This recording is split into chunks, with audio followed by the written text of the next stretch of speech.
गरीबदास साहिब जी ने परमात्मा से प्राप्त ज्ञान को किस प्रकार बोला है। न्योल नाद सुभान गति लड़े भुअंग हमेश, जड़ी जान जगदीश है विष नहीं व्याप शेष। गरीब हंस गवन करते नहीं, मान सरोवर छाड़े। कौवा उड़ उड़ जात है ये खाते मांसाहार। अंश दशा तो साध है, सरोवर है सत्संग। मुक्ता हलबाणी चुगे चढ़त नवेला रंग। दर्श परस नहीं अंतरा रूमी वस्त्र बीच। पारस लोहा एक डग ये पलटे नहीं अबीच। चार मुक्ति बैकुंठ बट सप्तपुरी सैलान। आगे धाम कबीर का हंस न पावे जान। गरीब मौन रहे मन नाले है, मौन रहे मगनालय है ये मार्ग बंकी बाट। सोन शिखर गढ़ सोरंग है कर सतगुरु से साट। पल से ती पल ना मिले भों लगे नहीं भों। बिच तकिया महबूब का परमेश्वर की सो। काशी काया मन मग हर दोहों के मध्य कबीर। काशी तज मगहर गया पाया नहीं शरीर। अब क्या बताते हैं। न्योल नाद सुभान गति ये लड़े भुअंग हमेश। जड़ी जान जगदीश है विष नहीं व्याप शेष। अंश गमन करते नहीं मान सरोवर छाड़। ये कौवा उड़ उड़ जाते हैं वो खाता मांसाहार। अब क्या बताते हैं कि जिस प्रकार नेवला न्योल एक नेवला होता है, छोटा सा जानवर, करेलिए जैसा, उससे थोड़ा तगड़ा होता है, चूहे से बड़ा। एक कहते हैं न्योल एक सर्प के साथ युद्ध करता है। सर्प कितना बड़ा होता है, 5-5, 6-6 फुट का लंबा और तगड़ा मोटा। और न्योल एक बहुत ही छोटा सा जानवर होता है, चूहे जैसा।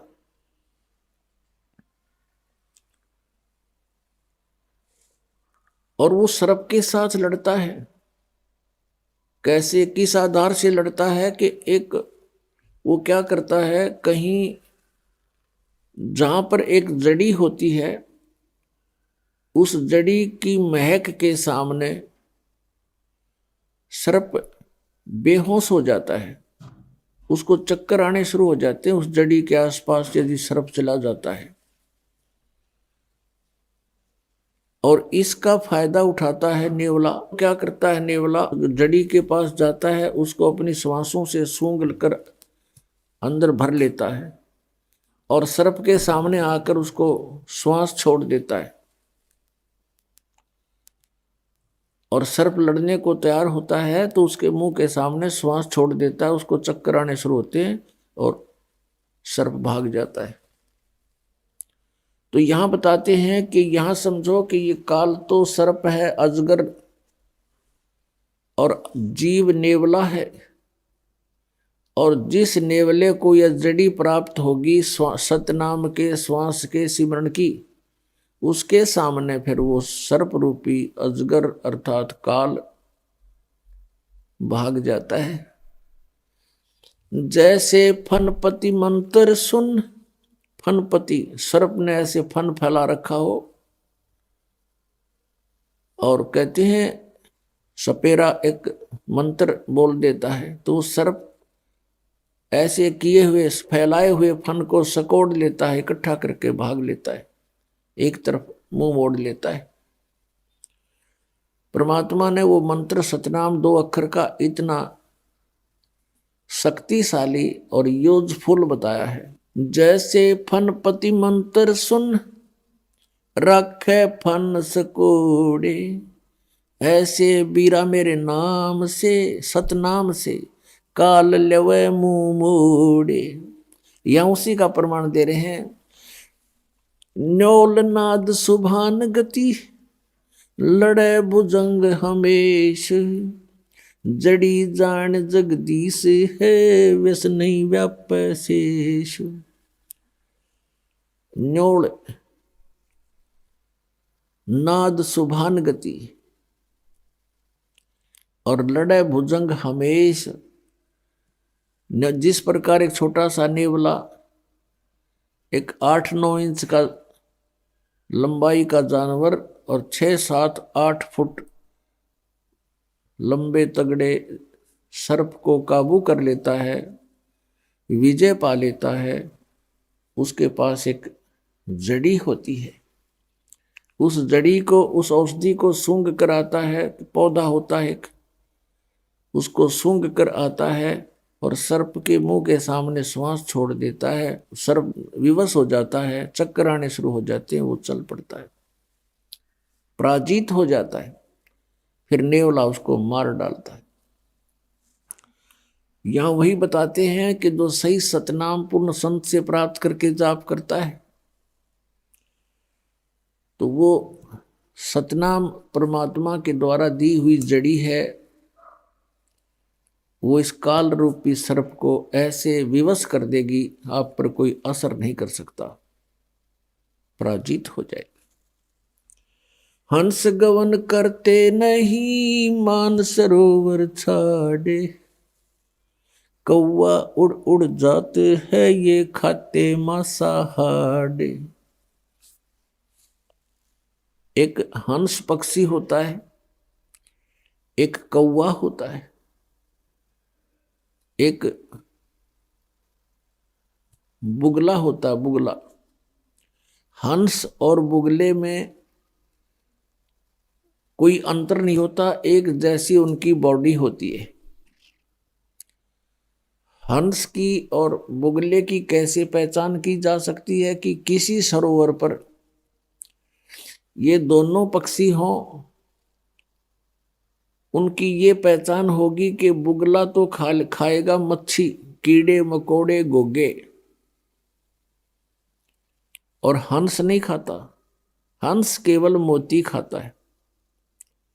हंस के अंदर एक और पहचान, एक और विशेष गुण होता है कि जैसे आप एक गिलास दूध में एक गिलास जल मिलाकर हंस के सामने रख दो, वो अपनी चोंच से पीना प्रारंभ करेगा, दूध दूध को ग्रहण कर लेगा, जल एक गिलास जो का त्यों रह जाएगा। उसके अंदर परमात्मा ने ऐसा गुण दिया है। कहने का भाव ये है कि जैसे अच्छी आत्माएं होती हैं जो परमात्मा की भक्ति करते हैं, वो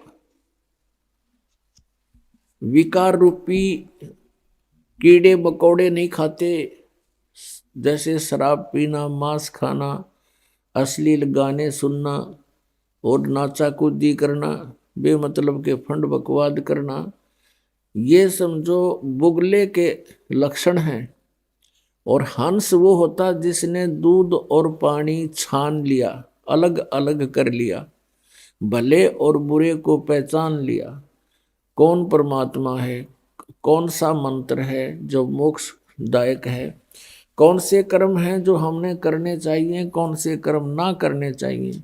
जिस व्यक्ति ने ये दूध और पानी छान लिया, पहचान लिया, अलग अलग जान लिया, वो हंस तुल्य होता है।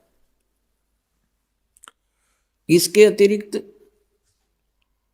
वो बुगले के तुल्य प्राणी होते हैं। कहा कि हंस गवन करते नहीं मान सरोवर छाड़, और कौवे उड़ उड़ जाते हैं, वो खाते मांसाहार।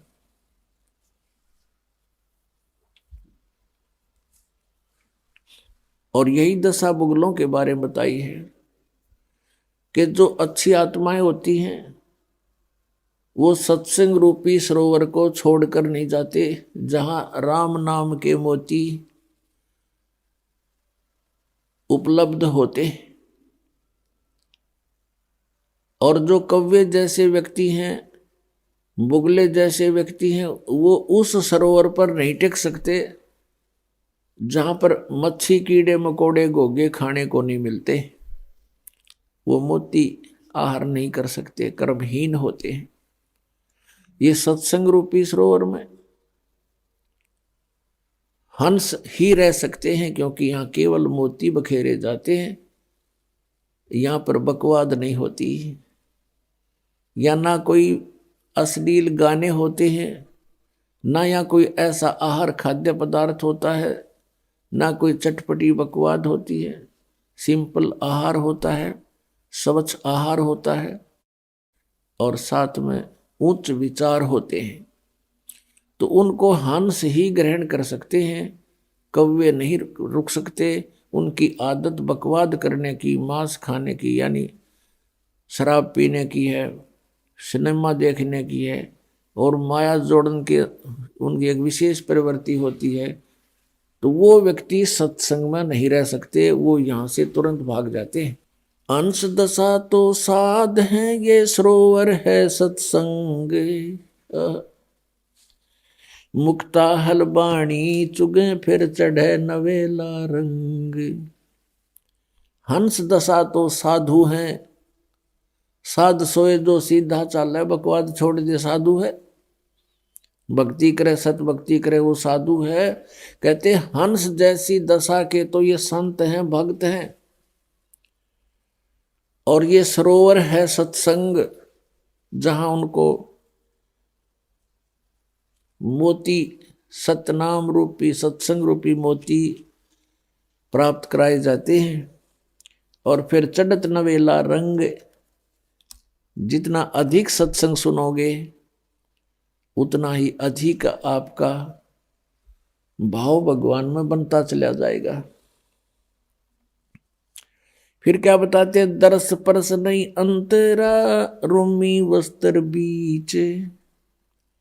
पारस लोहा एक डग, ये पलटे नहीं अभीच। क्या बताते हैं कि यदि सत्संग में भी रहते हैं, आ भी जाते हैं किसी कारण से, किसी के कहने सुनने से, तो वो ऐसे बताए हैं कि जैसे एक पारस पत्थर होता है, उस पारस पत्थर के साथ में अगर लोहे को लगा दिया जाए वो सोना बन जाता है। लगाने का मतलब है उससे ऐसे बिल्कुल टच होना चाहिए, ऐसे टच हो जाए तो सोना बना देता है। और उनके बीच में वो रखा निकट दिखाई देता है, और बीच में जरा सा भी अंतर रह गया, यानी कहते रोमी वस्त्र अंतरा। एक उदाहरण दिया कि बिल्कुल बहुत ही पतले वस्त्र भी की मोटाई जितना भी अंतर बीच में रह गया दोनों के, वो लगते तो ऐसे जैसे बिल्कुल साथ लगे हुए हैं, लेकिन वो सोना नहीं बन रहा, क्योंकि उससे वो टच नहीं हो रहा। लगता है जैसे बिल्कुल साथ ही खड़ा है, रखा है, बिल्कुल टच हुआ है, लेकिन टच ना होने से अभी वो सोना नहीं बना। तो यहां बताते हैं, इसका भावार्थ बताते हैं कि जैसे कोई व्यक्ति सत्संग में आ भी रहा है और फिर सत्संग के उन वचनों को हृदय में उतार नहीं रहा, तो वो सत्संग में आता भी रहे उसके असर नहीं होगा, क्योंकि वो अभी मिला नहीं है। तो यहां बताते हैं कि दरस परस नहीं अंतरा, रोमी वस्त्र बीच, और पारस लोहा एक डिग, पर पलटत नहीं अबीच। अब जैसे किसी ने उपदेश भी ले रखा है, श्रद्धा है नहीं गुरुदेव के प्रति, तो वो रह अवश्य साथ रहा है, लेकिन वो मिला नहीं है। जैसे परमात्मा अपने नित्य में पढ़ते हो, बिन सतगुर मिले मोहि ना पावे। और वैसे मिले कैसे कि सतगुरु के साथ एक रस नहीं होता, तब तक परमात्मा प्राप्ति नहीं होती। सतगुरु तो मिला हुआ है, नाम भी मिला हुआ है, हृदय में जगह है, नहीं तो मालिक प्राप्ति नहीं हो सकती। भाव ये है कहने का। काया काशी मन मगर दोहों के मध्य कबीर, काशी तजमग हर गए पाया नहीं शरीर। श्वेत वर्ण शुभ रंग है नगरी अकल अमान, तन मन की तो गम नहीं निज मन का स्थान। निज मन ऊपर परम पद राग रूप धर्म धीर, दूजे को तो गम नहीं तावा मैल कबीर। निज मन से ती मन हुआ मन से ती तन देह, देही में कछु ना हुआ तो नाहक लाई खे। बेरा साटे बेचिया बैरागर सुल्तान, मालन को जाना नहीं बेबुद्धि खेचा तान। शेर बेर पलड़ चढ़े एक पड़ा भोमाही, मालन और सुल्तान को हलकारे ले जाही। 2.5 लाख की पावड़ी 1 पैसे का बेर, देख अदम सुल्तान को कैसे डारी मेर। 9 लख नानक नाद में 10 लख गोरख तीर, लाख दत्त संगी सदा चरणों चरच कबीर। 9 लख नानक नाद में 10 लख गोरख पासे, अंत संत पद में मेले ये करोड़ तेरे रविदास। रामानंद से लक्ष गुरु तारे शिष के भाए, चेलों की गिनती नहीं जो पद में रहे समाये। फिर पांडवों की यज्ञ में शंख पचायन टेरे, 12 कोट पंडित जहां पड़ी सबन की मेरे। करी कृष्ण भगवान को चरणामृत सो प्रीत, शंख पचायन बाजब बजा लिया द्रौपदी सीत। 12 कोट पंडित जहां और ब्रह्मा विष्णु महेश, चरण लिए जगदीश को जिसको रटता शेष। वाल्मीकि के बाल समय नाही तीनों लोक, सुर नर मुनिजन कृष्ण सुधिये पंडों पाई पोख। 100 करोड़ बानी कही पहले चोले चावे, दूजे चोले कृष्ण को लिए साध के पाव। कथा रामायण रस भरी आगम अगम अगाध, वाल्मीकि के चरण को सभी चर्चा साध। गरुड़ बोध बेदी रचिए राम कृष्ण हैरान, लंका पर धावा किया जद का कहूँ बयान। उत्पत्ति पर लो जाते हैं ये अंत कोट ब्रह्मंड, जोग जीत समझाइया जब उदरे काग भूषण। वशिष्ठ विश्वामित्र से ये आवे जावे अनेक, कागभूषण की पलक में जो चावे सो देख। ऐसे कागभूषण हैं ये जोग जीत के दास, चर्चा ज्ञान सुनाए कर दीन्या पद में बास। दुर्वासा और मुनिंद्र का हुआ ज्ञान संवाद, दत्त तत्व में मिल रहे जागर विधानवाद। बौर समस्तर बेज को समझाए मंसूरी, सिमली पर साका हुआ पहुंचे तख्त हजूर।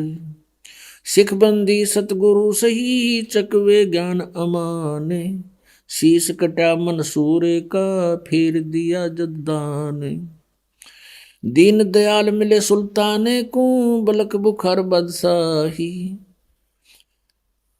18 लाख तुरा तजा, पर से अलख अलाई।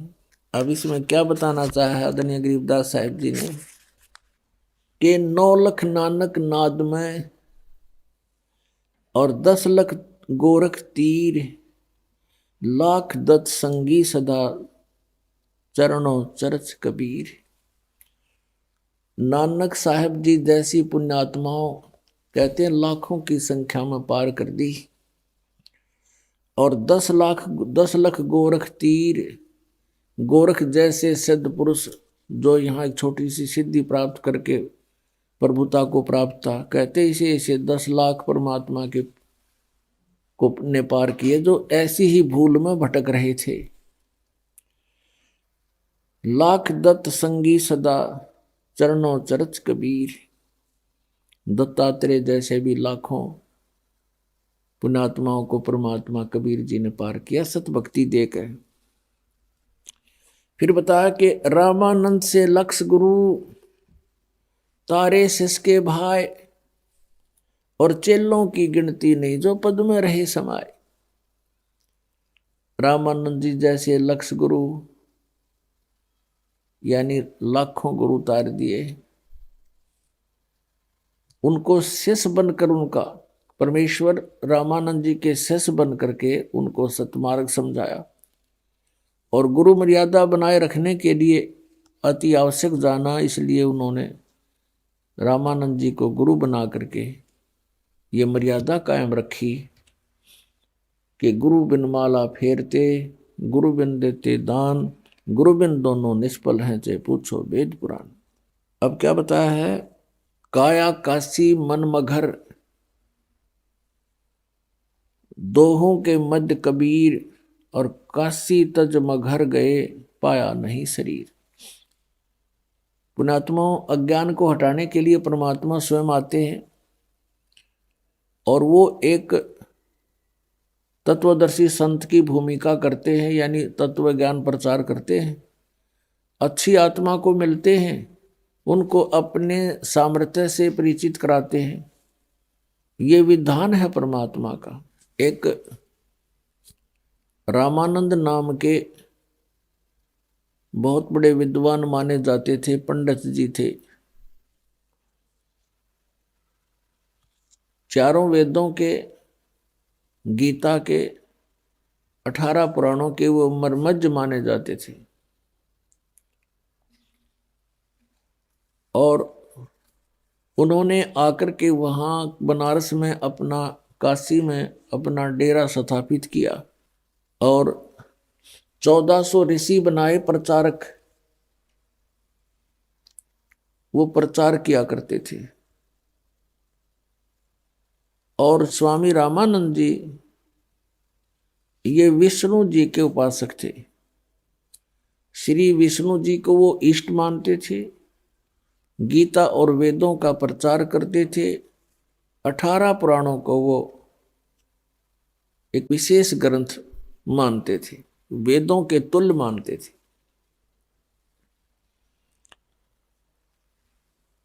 परमात्मा कबीर देव जी लीला करते हैं। वेदों में परमात्मा की ये लीला वर्णित है कि वो भगवान जो परम अक्षर ब्रह्म है ऐसी लीलाएं करते हैं। कैसी लीला करते हैं? वो 3 प्रकार से पूरे असंग ब्रह्मांडों का धारण पोषण करते हैं, कंट्रोल भी करते हैं, सबको यथा जिसका संस्कार है वैसा उसको प्राप्त भी वही कराते हैं, और तत्व ज्ञान भी प्रचार वही करने के लिए यहाँ प्रवेश होते हैं। श्रीमद् भगवत गीता अध्याय 15 के श्लोक 16 और 17 में 3 पुरुष बताए हैं, एक सरपुरुष, एक अक्षर पुरुष। सरपुरुष तो ये 21 ब्रह्मांड का स्वामी है जिसे ब्रह्म कहते हैं, और अक्षर पुरुष है ये 7 संख ब्रह्मांड का स्वामी है, ये कुल का मालिक नहीं है। और 17वें श्लोक में 15वें अध्याय के गीता जी में कहा है कि उत्तम पुरुष तु अन्य परमात्मा इति उदाहरते, यह लोग तरम आविश्य विभर्ति अवय ईश्वर है। वो श्रेष्ठ प्रभु उत्तम पुरुष तो कोई अन्य है जो 16वें श्लोक में 2 पुरुष बताए हैं, एक सरपुरुष एक अक्षर पुरुष। इनसे भी अन्य है, क्योंकि सरपुरुष और अक्षर पुरुष ये दोनों नाशवान है। इनके अंतर्गत जितने प्राणी वो भी नाशवान है। एक जीव आत्मा नहीं मरती, वो तो किसी की भी नहीं मरती, गधे कुत्ते सूअर की भी नहीं मरती। 17वें श्लोक में तुरंत कहा है कि वो उत्तम पुरुष तो इन दोनों से, सरपुरुष और अक्षर पुरुष से कोई अन्य है, और वही तीनों लोकों में प्रवेश करके सबका धारण पोषण करता है। और वो परमात्मा कहा जाता है, वो है अविनाशी परमात्मा है, वास्तव में अविनाशी परमात्मा। वेदों में परमेश्वर पूर्ण परमात्मा की जानकारी है। वेदों का ज्ञान ब्रह्म दे रहा है, ब्रह्म सरपुरुष, और गीता का ज्ञान भी सरपुरुष यानी ब्रह्म दे रहा है श्री कृष्ण में प्रवेश करके।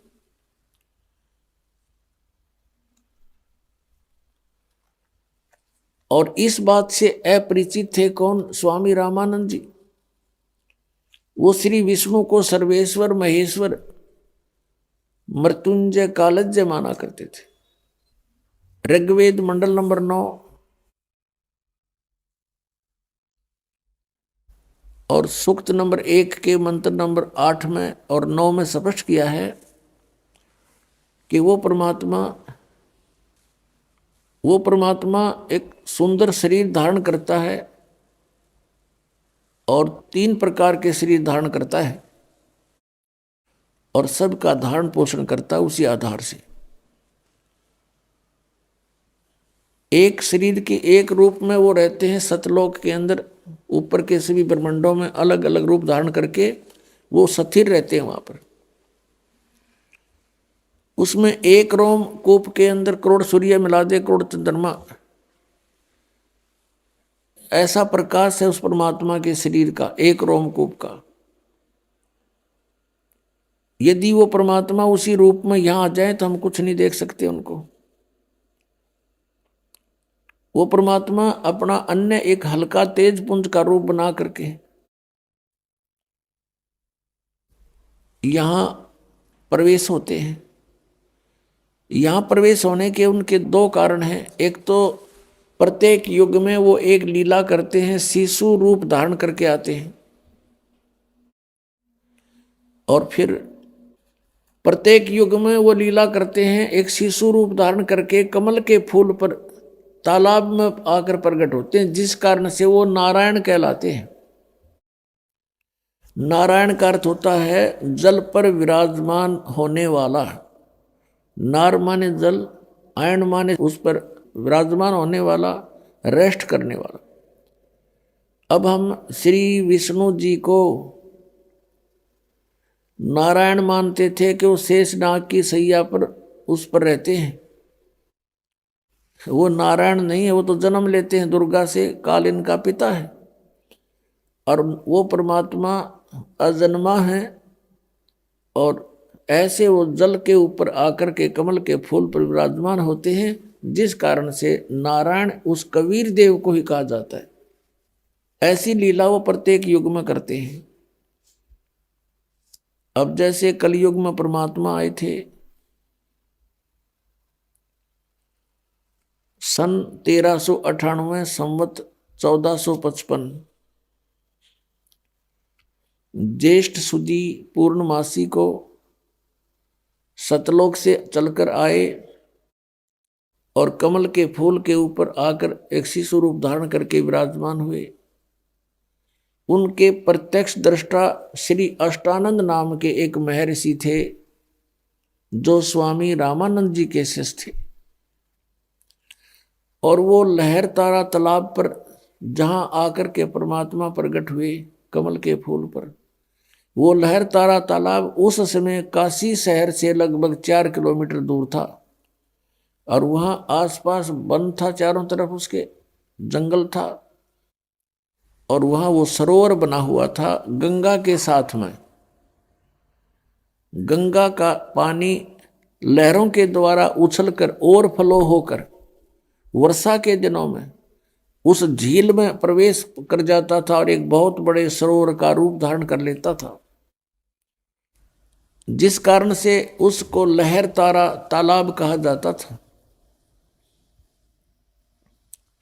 उस लहर तारा तालाब पर अष्टानंद नाम के एक ऋषि जो रामानंद जी के शिष्य थे, वो प्रतिदिन वहां स्नान करने के लिए जाया करते थे और सुबह सुबह कुछ समय तक वहां बैठकर अपने गुरु जी से प्राप्त साधना भक्ति किया करते थे, एकांत स्थान पाकर। और एक नीरू और नीमा नाम के जुलाहे थे। ये नीरू नीमा कौन थे? उसी जन्म में ये पहले ब्राह्मण थे। गौरी शंकर नाम था नीरू का और सरस्वती नाम था नीमा का। ये शिव जी के भक्त थे।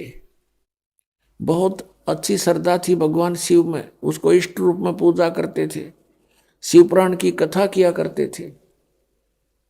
और कथा करने से जो भी उनको कोई चढ़ावा पैसा आता था पूजा का, उससे अपना निर्वाह करते थे और शेष बचे हुए पैसे को वो दान कर दिया करते थे, संग्रह नहीं करते थे। निसंतान थे, कोई संतान नहीं थी। विवाह को भी कई वर्ष हो चुके थे। अब मुसलमानों ने क्या देखा कि ये गौरी शंकर जो है हिंदू धर्म का बहुत प्रचार कर रहा है, बहुत लोग इसकी अंदर आस्था रखते हैं, क्योंकि गौरी शंकर किसी को स्वार्थवश मिसगाइड नहीं करता था, केवल भगवान शिव की कथा सुनाता था, किसी से कोई पैसा नहीं मांगता था, कोई जंतर मंत्र नहीं करता था। लोगों की ज्यादा श्रद्धा उसके अंदर थी, जिस कारण से अन्य जो स्वार्थी ब्राह्मण थे वो उस गौरी शंकर ब्राह्मण से ईर्षा रखा करते थे। इस बात से परिचित थे मुसलमान धर्म के काजी और पीर मुल्ला। उन्होंने इस बात का लाभ उठाया कि गौरी शंकर के साथ अन्य ब्राह्मण नहीं है, इसलिए उनको जबरदस्ती मुसलमान बना दिया दोनों को। और मुसलमान कैसे बनाया जाता था? मुसलमानों ने अपना पानी लिया, जूठा किया सबके सामने बाहर खड़ा होकर, और गौरी शंकर के उनके घर में छिड़क दिया, सारे उनके मुंह में डाल दिया जबरदस्ती। और देखने वाले देख रहे, मुसलमान बन गए, मुसलमान बन गए। अब जो ब्राह्मण वर्ग थे, जो गुरु पद पर थे, वो ईर्षा करते थे गौरी शंकर तय, और उन गुरुओं के अधीन अन्य हिंदू समाज था। उन गुरुओं ने, ब्राह्मणों ने सब जगह बोल दिया कि गौरी शंकर जो है मुसलमान बन गया, ब्राह्मण नहीं रहा, वहां मत जाना अभी। और गौरी शंकर को और सरस्वती को गंगा में स्नान करना भी बंद कर दिया, विशेष स्थान पर, घाट पर, जहां सभी स्नान करने जाते थे। और मुसलमानों ने उनका नाम, गौरी शंकर का नाम रख दिया नूर अली, और सरस्वती का नाम रख दिया नियामत। फिर जैसे उसको अपभ्रंश करके बोलते हैं, नूर अली को तो नीरू कहने लगे, नियामत को नीमा, ऐसे बोलने लगे। अब वो गंगा में स्नान नहीं कर सकते थे, और प्रतिदिन स्नान करना उनका अपना एक निजी कर्तव्य था। वो स्नान करके ही अपना कोई साधना किया करते थे। अब भले ही मुसलमान बन गए थे, लेकिन क्रियाएं वो छोड़ नहीं पा रहे थे मन से। और स्नान करने के लिए उन्होंने स्थान देखा, वो लहर तारा तालाब जो काफी दूर है, और उसमें गंगा का जल ही लहरों के द्वारा उछल कर आता था। तो प्रतिदिन दोनों के दोनों वहां स्नान करने लहर तारा तालाब पर जाते थे, वहां स्नान कर कर आते थे। फिर अपना कोई, जैसे मुसलमान रीति से भी उन्होंने करना पड़ता था, लेकिन अंदर से भगवान शंकर को भूल नहीं रहे थे। जिस दिन यानी ज्येष्ठ सुदी पूर्णमासी को संवत 1455 और सन 1398 को परमात्मा सतलोक से चलकर आए, उनका बहुत सुंदर तेज था, बहुत तेज था और ऊपर से प्रकाश का गोला सा आता नजर आया। किसको? अष्टानंद ऋषि को, जो स्नान करके उस लहरतारा तालाब में अपनी साधना करने की तैयारी कर रहा था। उसने देखा कि बहुत तेज प्रकाश का एक तारा सा टूटा आकाश से और बहुत गति से नीचे को आया। उसकी आंखें चुंधी आ गई, आंखें बंद हो गई अष्टानंद की उस तेज के सामने। पहले तो प्रकाश का गोला दिखाई देता था, आंखें बंद करी तो क्या देखा कि जैसे उसमें एक शिशु रूप है, बालक का नवजात शिशु रूप दिखाई दिया।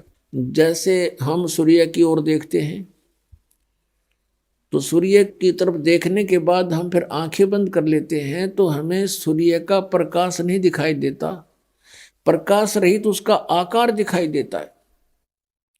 यही दशा उस अष्टानंद ऋषि की हुई। जब उसकी आंखें उस नूर को सहन नहीं कर सकी, बंद हुई, तो क्या देखा कि एक शिशु रूप है इसके अंदर। दोबारा आंखें खोली तो क्या देखा कि लहरतारा तालाब में एक कोने में वो प्रकाश सिमट गया, आगे उसको कुछ दिखाई नहीं दिया। अब वो उठकर चल पड़ा अपने गुरु रामानंद जी के पास, ये जानने के लिए कि आज मैंने ये क्या देखा, ये कोई मेरी भक्ति की उपलब्धि है या कोई मुझे भ्रम लगा है। स्वामी रामानंद जी के पास जाकर अष्टानंद जी ने प्रश्न किया कि हे गुरुदेव, आज मैंने एक अनोखा प्रकाश देखा, अद्भुत प्रकाश देखा, ऊपर से जैसे तारा सा टूटता है से नीचे को आया, इतनी गति से आ रहा था कि मैं वर्णन नहीं कर सकता और मेरी आंखें उसको सहन नहीं कर सकी गुरुदेव। और जो ही मैंने आंखें बंद की तो उसके अंदर एक शिशु रूप दिखाई दिया, बच्चा, नवजात शिशु। और फिर आंखें खोली तो क्या देखा कि वो प्रकाश एक बार तो पूरे लहरतारा तालाब को उसने चमका दिया और एकदम समाप्त हो गया, जैसे कोने में सिमट गया हो। अब जैसा भी स्वामी रामानंद जी को ज्ञान था, उसने अपने शिष्य का समाधान किया शंका का कि बेटा, उस शिष्य ने पूछा था कि स्वामी जी, ये मेरी कोई भक्ति की उपलब्धि है या मुझे कोई भ्रम लगा है? स्वामी रामानंद जी ने बताया कि बेटा, जब अवतार लोग आते हैं ऊपर से किसी लोक से, तो उनकी ऐसी ही स्थिति होती है, तारा सा टूटता है और फिर वो यहाँ आकर के, आपने जो देखा नवजात शिशु, तो वो किसी माँ के गर्भ में स्थापित होंगे, वहां से जन्म लेकर के या कोई लीला करेंगे अपनी। अब जैसा ज्ञान था उस महर्षि रामानंद जी ने अपने शिष्य की शंका का समाधान कर दिया और शिष्य संतुष्ट हुआ। अब इनको इतना ही ज्ञान है कि जितने भी अवतार आए हैं, श्री राम, श्री कृष्ण और भी जितने ये 9 और 24 अवतार मानते हैं, सभी मां से ही उत्पन्न हुए हैं। लेकिन वो अवतार जो लहरतारा तालाब पर कमल के फूल पर आया है, वो किसी मां से जन्म नहीं लेता, वो अजन्मा है, वो स्वयंभू है, वो परिभू हैं, स्वयंभू हैं। उनका शरीर शुक्रम अकायम ऐसनाविरम, उस परमात्मा का शरीर माता पिता के योग से बनी उन बीज शक्ति से नहीं होता और उनके शरीर में नाड़ी तंत्र नहीं है।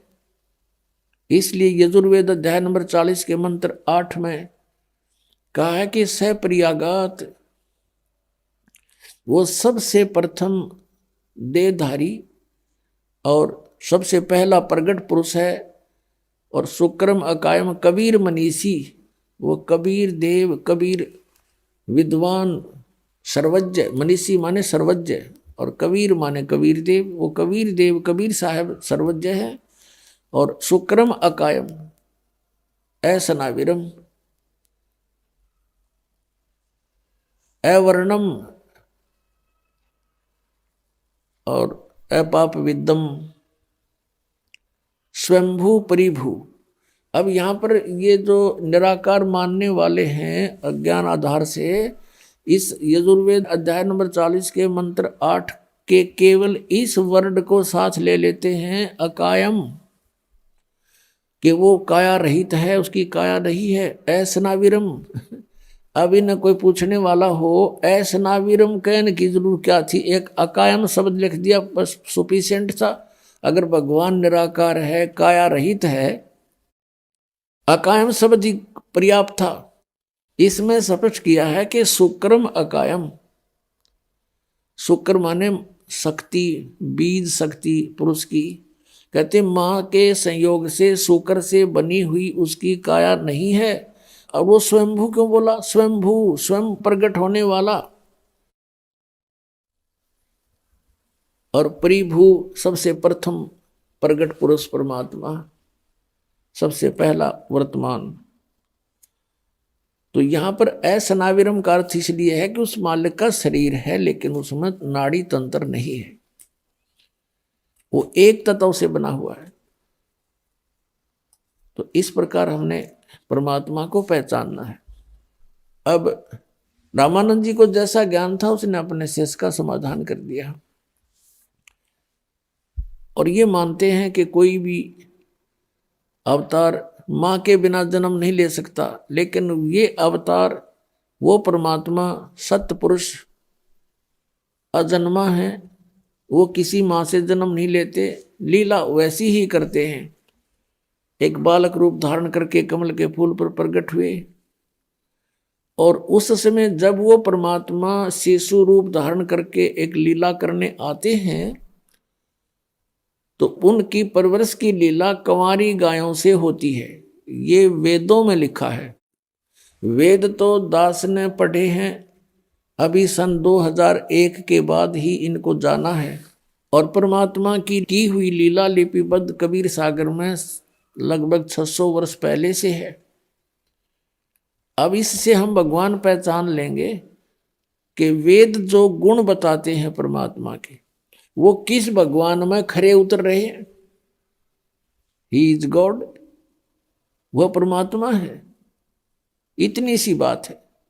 इन सदग्रंथों में हम पहले भी मानते थे कि वेद सत्य हैं, सच्चे ज्ञान युक्त है, लेकिन इन वेदों के आधार से हमें यह बताया गया कि परमात्मा निराकार है। लेकिन वेदों में लिखा है वो साकार है, सशरीर है, उसका नाम कबीर है, कबीर देव। तो जिनको हम विद्वान माना करते थे वो विद्वान नहीं, अज्ञानी अनाड़ी थे। संस्कृत भाषा जानते थे। संस्कृत भाषा पढ़ने वाला भी समझ सकता है कि परमात्मा सशरीर है, उसमें लिखा स्पष्ट है। अग्नि तनुरसी, यजुर्वेद के 5वें अध्याय के प्रथम मंत्र में 2 बार लिखा है। अग्नि तनुरसी विष्णुवेत्वा सोमस्य तनुरसी, परमेश्वर सशरीर है और सबके धारण पोषण करने के लिए उस अमर पुरुष का और भी शरीर है। तो इस प्रकार हम अब सदग्रंथों को जानकर परमात्मा को पहचान सकते हैं। उधर से नीरू नीमा आए स्नान करने के लिए। वो समय था ब्रह्म मुहूर्त का। ब्रह्म मुहूर्त कहते हैं सूर्य उदय होने से पहले 1.5 घंटा का जो समय है उसको ब्रह्म मुहूर्त बोलते हैं ये। तो उस समय वो स्नान करने के लिए चले अपने घर से। स्नान करने लगी, पहले नीमा ने स्नान किया। नीमा स्नान करके बाहर आई, फिर नीरू स्नान करने के लिए गया। और सुबह का जो अंधेरा होता है वो एकदम चांदने में परिवर्तित हो जाता है, बहुत शीघ्र रोशनी हो जाती है। ऐसी दूर से देखने जोगा उसमें व्यवस्था हो जाती है। अब नीरू नारा था ऐसे करके जल में प्रवेश करके। और नीमा जब स्नान करने के बाद जो वस्त्र बांध कर स्नान करके गई थी, उस वस्त्र को धोने के लिए दोबारा किनारे पर आई, वस्त्र चेंज करके। तो उसने क्या देखा, उसमें रोशनी सी होगी थी और एक कमल के फूल के ऊपर कोई वस्तु ऐसी हिलती नजर आई। परमात्मा नवजात शिशु रूप में प्रकट हो गए। और एक पैर को हिला रहे थे, ऐसे एक पैर को हिला रहे थे बालक रूप में। अब नीमा की नजर गई कि क्या हिल रहा है। पहले तो उसने देखा कोई सर्प है, फिर ध्यान से देखा कि तो कोई बालक है। और वो नीरू और नीमा जब अपनी कुटिया से चले थे, रास्ते में नीमा भगवान शंकर से अर्ज कर रही थी, रो रही थी कि हे भगवान, हमें भी एक खिलौना दे दो, मेरा भी संसार में साझा हो जाएगा, दुनिया वालों का मुंह बंद हो जाएगा, मुझे बांझ बोलते हैं। हे भगवान, आपके घर में कोई कमी नहीं, आप सब कुछ कर सकते हो। ऐसा कहकर फूट फूट कर रोने लगी। नीरू ने कहा, नीमा तू तो बिल्कुल पागल होगी, भगवान को क्या पता नहीं हमारे दुख का, वो सब जानते हैं। यदि वो हमारे भाग्य में होता तो दे ही देते, हमारी किस्मत में नहीं है। और हमने कितने ज्योतिषियों से भी अपनी जन्म पत्री भी दिखा ली, हमारे भाग्य में पुत्र नहीं है। फिर क्यों अपना संतुष्ट कर, पुत्र हमारे भाग्य में है नहीं, और तू रो रो के अपनी आंखें और खराब कर लेगी, अंधी हो जाएगी, बुढ़ापे में उंगली पकड़ने वाला कोई है नहीं, तुझे दूना दुख हो जाएगा, तो रोया मत कर। अब नीरू अपनी पत्नी नीमा को ऐसे सांत्वना देता हुआ वहां लहरतारा तालाब पर पहुंच गए थे। अब वो क्या देख रही है कि कमल के फूल पर एक बालक है, उसका पति सरोवर में स्नान कर रहा है। नीरू तब उसने कहा कि देखियो जी, कमल के फूल पर बालक है, कमल के फूल पर बालक है। अब नीरू दुखी आत्मा से कह रहा है, दुखी हृदय से, और स्नान भी कर रहा है से पानी डाल डाल कर। कहने लगे, नीमा तू मानती नहीं मेरी बात को, तू पागल हो चुकी है, अब कति मेंटल होली, तुझे जल में भी बच्चे दिखाई देने लगे। हे परमात्मा, इसको सद्बुद्धि दो। अब नीमा कहती है फिर जोर से कि देखियो जी देखियो, सचमुच देखना बच्चा डूब गया। अब उसने देखा कि किस प्रकार बोल रही है, जिधर वो संकेत कर रही थी उधर ध्यान किया, देखा कमल के फूल पर एक नवजात शिशु सचमुच लेटा हुआ। अब नीरू ने आओ देखा ना ताओ देखा कि कई बालक डूब ना जा, फटाफट कमल के फूल सहित तोड़ के और उठा लिया। अब परमात्मा जब कमल के फूल पर दिखाई दिए तो नीरू ने कमल का फूल समेत तोड़ करके अपनी पत्नी नीमा को थमा दिया। यह आप चित्र में देख रहे हैं। अब नीमा उस बालक को प्राप्त करके और सौ शुक्र मना रही है अपने भगवान शंकर के। वो भले ही मुसलमान बन गए थे, लेकिन हृदय से भगवान शंकर को वो भूल नहीं पा रहे थे। अंदर से कसक उनकी अपने भगवान शंकर में बनी रहती थी। अब नीमा उस परमात्मा को पाकर, पुण्यात्मा जिस परमात्मा का नाम लेने से आत्मा गदगद हो जाती है, और जिसको खोजते ऋषि मुनियों ने अपने शरीर समाप्त कर दिए, उनको प्राप्त नहीं हुआ, वो कितना सुखदाई है, कितना इम्पोर्टेंट है वो परमात्मा। जैसे शेख फरीद जैसे महापुरुष ने 12 वर्ष तक कुएं में उल्टा लटक के साधना करके उसको पाना चाहा, और एक मंसूर नाम के महापुरुष थे, परमात्मा पाने के लिए उसके टुकड़े टुकड़े कर दिए समाज ने। उस परमात्मा की चाह को, परमात्मा की भक्ति को नहीं त्यागा। तो कहते हैं जाके ऊपर एती बीती कैसा है वो भगवान, जिसके लिए ऐसे ऐसे कष्ट सहन किए महापुरुषों ने, वो कैसा है वो भगवान। और वो परमात्मा सहज स्वभाव में और नीमा के सीने से बालक रूप में लगा हुआ है।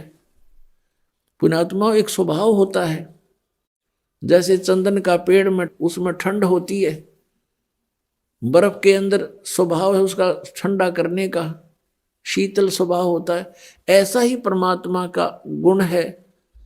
अब वो परमात्मा जिसमें वो गुण है कि जो जिसके साथ रहे उसके सभी दुखों का को दूर कर देता है, उसके शरीर के कष्ट को भी दूर कर देता है और एकदम उसको एक अलग सा आभास होता है।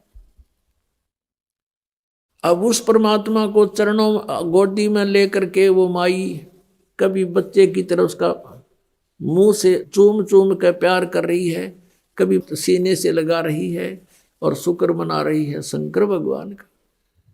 परमात्मा गोदी में और महिमा शंकर भगवान की हम न्यों भूल गए, हम ऐसे विचलित हैं। यहाँ गरीबदास साहब जी कहते हैं, जगत का पेखना पेखा और धनी का नाम ना लेखा। शुक्र मना रही है शंकर भगवान का और परमात्मा खुद कैसे आ रहे हैं, वो कौन है परमात्मा उसका पता भी नहीं। अब कैसे उपमा की है गरीबदास साहिब जी ने अपने भगवान की। 84 बंधन कटे कीनी कल्प कबीर, भवन चतुर्दश लोक सब टूटे जम जंजीर। 84 बंधन कटे कीनी कल्प कबीर, भवन चतुर्दश लोक सब ये टूटे जम जंजीर। अंत कोट ब्रह्मंड में बंदी छोड़ कहाए, सो तो एक कबीर हैं जननी जने नमाए। शब्द स्वरूपी साहेब धनी, शब्द सेंद सब माही, बाहर भीतर रम रहा जहां तहां सब ठाही। जल थर पृथ्वी गगन में वो बाहर भीतर एक, पूर्ण ब्रह्म कबीर हैं अवगत पुरुष अलेख। सेवक होकर उतरे इस पृथ्वी के माही, जीव उदाहरण जगत गुरु बार बार बल जाही। पुणात्माओं, जैसे तुलसीदास जी ने लाखों वर्ष पहले की घटी हुई घटना रामायण को अपनी चौपाइयों के माध्यम से पुनः ज्यों का त्यों अंकित कर दिया, क्योंकि उनकी दिव्य दृष्टि खुल गई थी। और इधर से आदरणीय गरीबदास साहिब जी को परमात्मा स्वयं लेकर के सतलोक गए, सब ब्रह्मांड दिखाए, ब्रह्मा विष्णु महेश के लोक दिखाए और फिर वो ज्ञान उनके हृदय में भर दिया और उनकी दिव्य दृष्टि ऑन कर दी। आदरणीय गरीबदास साहिब जी की भी दिव्य दृष्टि ऑन कर दी, उनकी भी दिव्य दृष्टि खुल गई थी। अब यहाँ दिव्य दृष्टियों का भी अपनी अक्षमता होती है, दिव्य दृष्टियों की। अब जैसे एक सूक्ष्मदर्शी जिसको दूरबीन बोलते हैं, उनकी एक रेंज होती है, क्षमता होती है कि कहाँ तक देख सकते हैं। ऐसे ही श्री तुलसीदास जी के दिव्य दृष्टि की रेंज थी। उन्होंने श्री कृष्ण यानी श्री विष्णु और श्री राम तक ही उनकी दिव्य दृष्टि काम करे थी और उस सत्र का उन्होंने ज्यों का त्यों चित्रण कर दिया अपनी वाणी में। ऐसे आदरणीय गरीबदास साहिब जी की दिव्य दृष्टि और आल काम करे थी, परमात्मा पूर्ण ब्रह्म की दी हुई थी, उसकी क्षमता ज्यादा थी। तो उन्होंने असंख्यों वर्ष पहले जो सृष्टि रचना की वो भी ज्ञान दिया जो परमात्मा कबीर जी ने रची थी। और सतयुग त्रेता द्वापर में जो लीलाएं परमेश्वर ने आकर की थी वो भी ज्ञान दिया। अब गरीबदास जी क्या कहते हैं, पुण्यात्माओं, भगवान पहचानना पड़ेगा हमने, और जब तक हम परमात्मा को नहीं पहचानेंगे और भगवान को हम नहीं जान सकेंगे तो हमें कोई भी भ्रमित कर देगा और हम मार्ग से विचलित होकर अपना फिर जीवन नाश कर जाएंगे। परमात्मा ने आपको विद्या इसलिए दी है कि आप परमेश्वर को पहचान सकोगे, सदग्रंथों को जान सकोगे कि हमारे सदग्रंथ क्या बताते हैं और जिन महापुरुषों ने परमात्मा को देखा वो क्या बताते हैं और जिन्होंने भगवान मिला नहीं वो क्या ऊट पटांग बकते हैं। तो फिर हम उनसे हटकर अपने तत्व मार्ग को ग्रहण करेंगे, तत्व ज्ञान को ग्रहण करेंगे। जीवन कल्याण होना तो बहुत आसान है। हमें ये विश्वास होना कि हु इज गॉड, परमात्मा कौन है और उसकी वे ऑफ वर्शिप क्या है, यथार्थ वो कहाँ प्रमाण है, जब हमें ये विश्वास हो जाएगा फिर तो नाम मत जपना है, भक्ति करनी है और मर्यादा तो रहना ही है, क्योंकि बीड़ी शराब मांस तम्बाकू ये यहाँ के संसार के चोचले ये हमें आवश्यकता ही नहीं है, ये तो बकवाद है सारी। तो इनको तो अपने आप ही छोड़ना पड़ेगा। और जो अन्य उपासना हम करते थे वो गीता में मना है कि शास्त्र विधि को त्याग कर जो मनमाना आचरण करते हैं उनको न तो सुख हो, न उनको कोई सिद्धि प्राप्त हो, न उनकी गति हो, फिर किस लिए भक्ति करते हैं? इन तीनों वस्तुओं के लिए भक्ति करते हैं। तो श्री गीता जी में ना तो कित तीर्थ पर जान का संकेत आदेश प्रावधान और ना हरे कृष्ण हरे राम राधे राधे मिला श्याम, ये कोई मंत्र नहीं। तो ये जो साधना ये मंत्र ये सब व्यर्थ है। श्राद्ध निकालना गीता मना कर रखा। 9वें अध्याय के 25वें श्लोक में कहा कि अर्जुन भूत पूजने वाले भूत बनेंगे। ये श्राद्ध निकालना, अस्थि उठाना, जल प्रवाह करके आना, ये सारे जो है ना भूत पूजा है। श्राद्ध निकालना, फिर तेरहवीं करना, ये सारी भूत पूजाएं हैं। मरने के बाद जो पूजा की जाती है भूत पूजाएं कहलाती है। तो इसमें लिखा है कि जो भूत पूजेंगे भूत बनेंगे, देव पूजेंगे देवताओं के पास जाएंगे, उनके नौकर लग के वहां धक्के खाओगे, उनके लोक में चले जाएंगे और मेरी भक्ति करने वाला मुझे प्राप्त होगा। तो कहने का भाव ये है कि गीता जी में श्राद्धों को मना किया है, तीर्थ व्रतों का उसमें कति उल्लेख नहीं, बल्कि 6ठे अध्याय के 16वें श्लोक में व्रत करने वालों के लिए भी मना किया है। उसमें कहा कि अर्जुन ये योग यानी भक्ति न तो अधिक खाने वाले की और न बिल्कुल ना खाने वाले की, बिल्कुल ना खाना व्रत रखना, और ना घना जागने वाले की और ना घना सोने वाले की, ये कभी सफल नहीं होती। तो व्रत मना कर रखा। और ये एकादशी के व्रत की नरी महिमा गावे ये नकली संत, और फिर तीर्थों पर भ्रमण करवावे, वहां जाने से मोक्ष हो जाता। अगर तीर्थों पर जाने से मोक्ष होता तो गीता जी में अवश्य अंकित होता। और हरे कृष्ण हरे राम ओम नमः शिवाय एवं नमः, अगर ये मंत्र सही होते तो गीता जी में वर्णन होता। जो गीता जी में वे ऑफ वर्शिप नहीं है, वो शास्त्र विधि त्याग कर मनमाना आचरण है, वो हमने नहीं करना चाहिए, वो व्यर्थ है। फिर भगवान को पाना बहुत आसान। गीता जी में कहा कि मेरी भक्ति करनी है तो ओम इति एकाक्षरम ब्रह्म व्यवहारण मामनु समरण ये पर्याति तो जन्देहम से याति परमाम गतिम। 8वें अध्याय के 13वें श्लोक। मुझ ब्रह्म का केवल एक ओम मंत्र है, नथिंग एल्स। अंतिम सांस तक भक्ति करता हुआ जो शरीर छोड़कर जाता है सो याति परमाम गतिम।